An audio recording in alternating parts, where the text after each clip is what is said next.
Alright, let's give her a go. She usually starts right up. Maybe she'll need a pump or two of gas, but she usually starts right on up.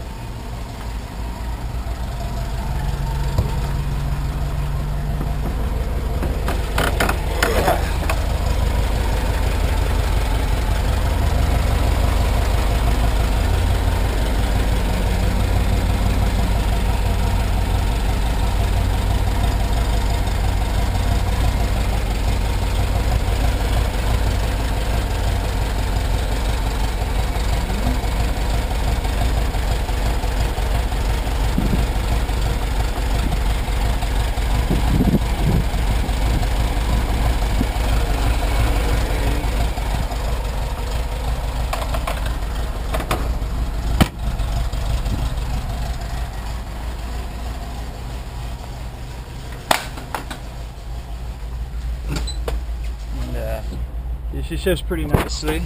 Everything goes into place. Third gear is the only place that really has an issue, but it's really not that bad. You just have to make sure you go all the way up and over before you actually like push it in, or else it might grind just a little bit. It only ground on me when I was first learning how to drive it, but other than that, she shifts like a dream.